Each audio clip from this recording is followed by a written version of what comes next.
Distrito Informativo. Muy buenos días, Distrito Informativo, 7:33 de la mañana, señoras y señores, qué bueno que nos acompañan. Y bienvenidos a todos los que en este momento pues nos están sintonizando. Gracias por su sintonía. Inmediatamente pues vamos a recibir a uno de nuestros invitados, el más puntual de todos, Solí Matos, que nos acompaña. ¿Cómo estás, Solí? Qué bueno que nos acompañas tan temprano en la mañana. Bueno, buenos días al país y buenos días a ustedes. Para mí es un honor compartir con ustedes y con los amigos con los que vamos a intercambiar ideas en el día de hoy, porque creo que los dominicanos estamos obligados a entendernos, a buscarle salida a nuestras diferencias de manera civilizada, de manera pacífica y utilizando lo mejor que tenemos para que nuestro país siga por el camino, siga avanzando, que siga superando dificultades, muchas que son fruto de eventos externos que nos afectan y otras de debilidades institucionales de décadas. Y hablando de eventos externos, jóvenes, claro. No, y hablando de eventos externos, nos gustaría, Oli, antes de entrar ya al plano de República Dominicana,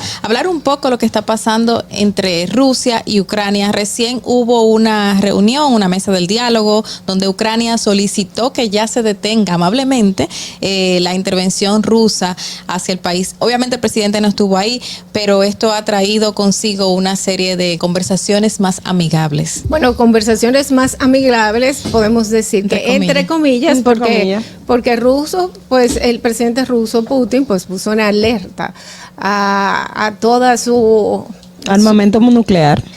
Lo que representa una amenaza no solamente para Ucrania, sino para el mundo entero. Exactamente. Entonces, el mismo presidente ucraniano dijo que él va a mandar a sus representantes a Belarus a la reunión que van a tener, pero que se espera que sea en el día de hoy en la frontera de Belarus, pero que no se siente muy optimista, ya que en la posición de Rusia es bastante fuerte, y cuando le dice, ok, vamos a poner nuestros armamentos militares, nucleares, vamos a ponerlo en alerta, vamos a decir, pues entonces está haciendo una amenaza y pidiendo una reunión.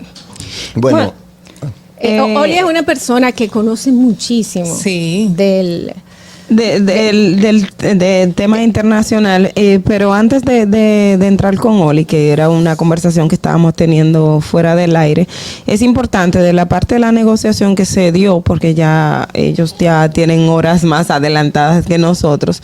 Definitivamente esto crea un antes y un después, sobre todo cuando uno está viendo las reacciones de países como Alemania, que se ha mantenido en temas así después de la Segunda Guerra Mundial, un tipo neutral, que Alemania ha tomado la decisión de duplicar la cantidad de recursos en materia de militar y también de apoyo a Ucrania. Te dice que el escenario internacional no es como tan así como nosotros lo estamos viendo, y esta alerta de Putin para mí tiene dos vertientes. Una parte es la amenaza y otra parte es lo que también podría verse que se le avecina, porque aunque uno ve como una reacción pacífica, no pacífica, pero un poco porque el mismo presidente de Ucrania había dicho, bueno, me dejaron solo, y uno estaría viendo que probablemente si Ucrania está sola o no está sola, pero Putin podría estar viendo otros aspectos. Entonces hay varios elementos que confluyen en esto. Bueno, lo primero es que el mundo de hoy,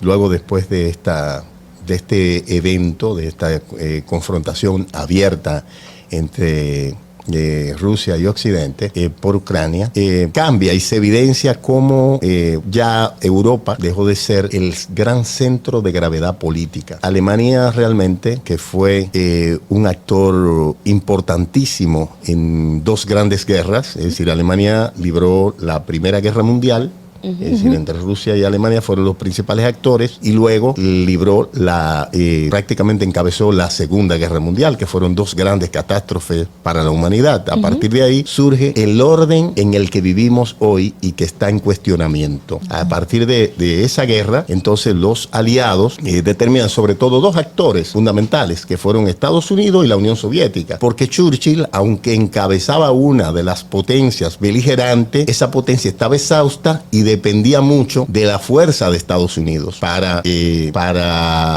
imponer opinión. Es decir, que todo lo que se decidió ahí, incluso De Gaulle, que llegó, recordemos que Francia estaba ocupada, llega porque Churchill lo introduce, pero voz y voto, ahí estaba primero Estados Unidos, que era el país más poderoso, que salió fortalecido de la guerra sin participar, sin implicar su territorio en ella, aunque implicó personal y recursos, y la Unión Soviética, que fue el que puso la mayor parte de los muertos, y los ejércitos que ocuparon incluso y dividieron a Alemania y dividieron a Europa y al mundo en dos. Con la caída de la Unión Soviética, no sé si ustedes recuerdan, porque son bastante jóvenes, las cuatro, en 1991 fue el 91, hace 30 años. Se crea, por eso le digo, es decir, se crea entonces la Comunidad de Estados Independientes. En esa Comunidad de Estados Independientes está Ucrania. En Ucrania, por ejemplo, Sebastopol es un puerto ruso. Hay todo el que vive ruso, pero es ucraniano, está en Ucrania. Ahí está la flota del Mar Negro de Rusia. Clave para Rusia ejercer su poderío en ese lugar como una potencia tradicional, aunque regional, es decir, que no tiene... Aunque Putin tenga pretensiones de imperio global, es una fuerza regional. Pero esto fue luego de la anexión de Crimea. No, eso estaba antes y tenía un acuerdo de renta. Desde que se cayó la Unión Soviética. Es que Crimea siempre quedó siendo casa del ejército militar ruso. Sí, pero esto no está en Crimea, está en una ciudad ucraniana que no es Crimea. Por ejemplo, si tú vas a Kharkov, que es la segunda ciudad de Ucrania, es una ciudad de mayoría ruso parlante. Dentro de cómo llega el presidente Zelensky al poder. Recordamos que luego del derrocamiento por medio de lo que se llama la revolución de colores, las movilizaciones que desalojan del poder a Víctor Yanukovych, el último presidente prorruso, que incluso organizó un referéndum para unirse a la Unión Europea, luego por presión popular, sobre todo de la capital Kiev. Cuando él renuncia a hacerlo porque recibe presiones de Moscú, entonces el pueblo se tira a la calle y lo hace salir del poder. Cuando él sale del poder, que hay elecciones, es decir, cuando él sale del poder, la zona rusa, que son la periferia, es decir, que estaría la región de Donbass, está Kharkov, está Sebastopol y está Crimea, que son parte de Ucrania. Crimea opera como una república anexionada, porque esto es un dato que el mundo y que el país debe saber. Crimea, los rusos siempre fueron, los emperadores rusos, los zares, a la guerra por Crimea. Siempre fueron a la guerra por Crimea. Quien le entrega Crimea a Ucrania, siendo la mayoría, no son cosacos, es decir, no son ucranianos, sino siendo la mayoría de la población, o tártaros, o rusos, que son el 80% de la población, es Nikita Khrushchev. ¿Por qué se lo entrega a Nikita? Primero, Nikita era el jefe de gobierno, el secretario general, que era que se llamaba en ese tiempo, de la Unión de Repúblicas Socialistas Soviéticas, que incluía Ucrania, Rusia y las 15 repúblicas más. Y él era ucraniano. Entonces él dice, bueno, como una deuda que tenemos con los cosacos, cuando acusó Stalin de someter a tanta gente, nosotros le vamos a asignar a Crimea, pero era en el mismo país. Pero era porque todo eran parte de la Unión Soviética. Todo eran parte de la Unión Soviética, sí. O sea que era un anexo que entonces, no tenía gran importancia. Ahora con la división, es decir, con la división tú dices, bueno, pero mi mamá quedó en aquel país y yo quedé en este. Entonces ya yo tengo un pasaporte y ella tiene otro. Pero además yo necesito, cuanto más se me complica. Pero con la independencia Crimea optó por quedarse en Ucrania. Cuando tumban a Yanukovych, aparecen los hombres de verdes en Crimea. Y Crimea se declara independiente de Kiev. Celebra un referéndum y el referéndum aprueba en mayoría, porque ahí la mayoría de los que viven son rusos. Aprueba con un 80, creo que fue por ciento, que Crimea pase a Rusia. Entonces, ahí pulsan a Putin del G8, que se convierte en G7 de nuevo, de los países más industrializados, y comienzan las sanciones a Moscú por anexionarse Crimea. Pero está el otro conflicto en Donbass, que es la parte más oriental de Ucrania, donde que es frontera con Rusia y donde viven la mayoría, que es Donetsk y Lugansk, que la mayoría de la población que vive ahí es rusa. También es rusa. Y ahí, por un tema de que se quemaron unas personas, es decir, no sé, porque las informaciones que nos llegan, yo estoy partiendo de datos que uno recibe que pueden ser diversos, estoy generando.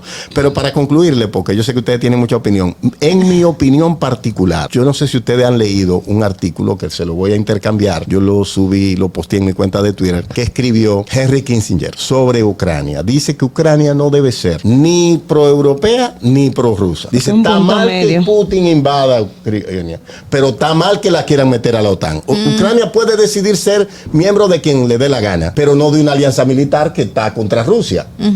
Porque como que tú te estás asociando con mi vecino que es mi enemigo, que yo lo veo como mi adversario, para poner armas frente a mí entre tú y yo, y tú eres mi vecina. El problema lo que plantea Kissinger ahí es que lo ideal para el líder, dice, aunque el liderazgo ucraniano no lo ha identificado, era que ellos adoptaran la posición que adoptó Finlandia y los países escandinavos cuando la Unión Soviética existía. Es decir, ellos eran neutrales, ellos no eran de la OTAN. Que fue lo que dijo el presidente estadounidense, que Joe Biden manifestó. Biden es uno de los grandes ganadores de la guerra, sí, y Alemania el gran perdedor. No, para mí. Que manifestó ahora de que lo que quiere Putin es volver a la Unión Soviética. En realidad, bueno, ese es el discurso propagandístico. Pero es un temor que eso lo dice Biden buscando, ahora. Y Putin entonces dice, esos son los pronazis, nosotros fuimos a desarmar, llevar la paz, son discursos propagandísticos. Cada quien intenta justificar sus acciones. Lo mismo, por ejemplo, Zelensky. Para mí Zelensky ha hecho el peor de todos los negocios, lo decía afuera,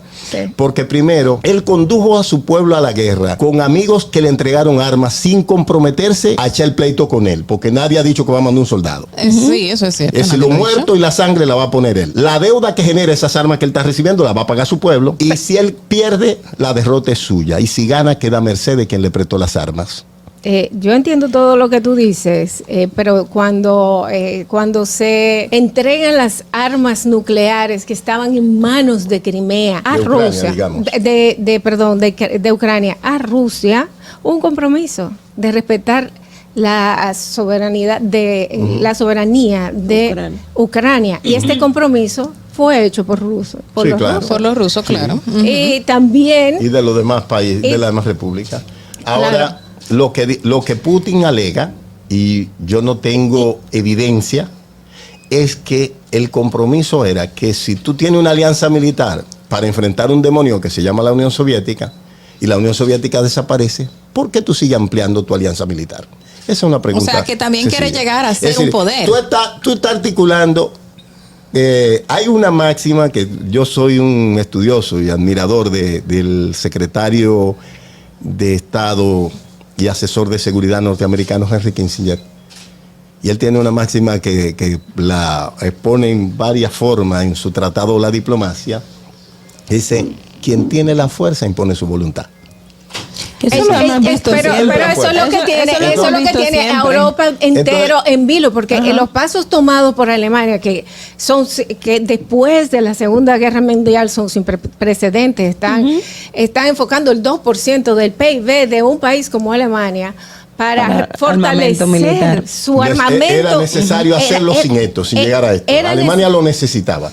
Pero lo necesitaba para la paz. Pero lo que están viendo en Putin en realidad es una amenaza. Que simplemente es un país que quiere restablecer la Unión Soviética, llevándonos de nuevo. No, pero es que Putin no, es decir, el plan de Putin no es ideológico. ¿Cómo tú puedes entender la cabeza de Putin? Que no.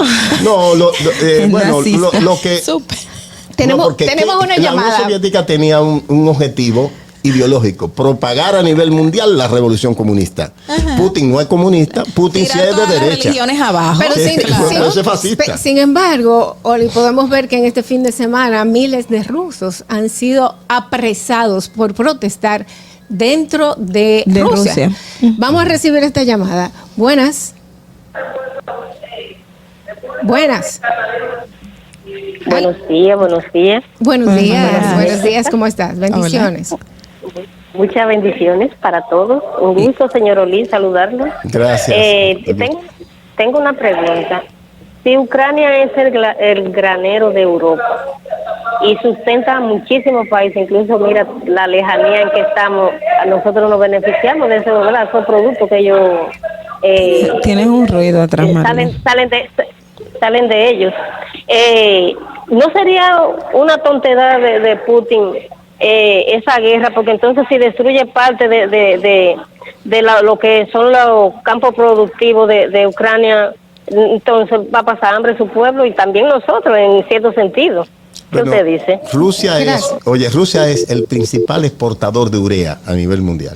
Es un gran productor de grano, es decir, de trigo, de sorgo, de maíz, lo que produce Ucrania. Rusia es el país más grande a nivel de territorio del mundo. Sí. Más grande a nivel de territorio del mundo. Es decir, Rusia solo, el territorio ruso es más grande que la Unión Europea completa y sobra. Y quiere Entonces, sumarle los quiere 600.000 kilómetros cuadrados que tiene Ucrania más grande de territorio.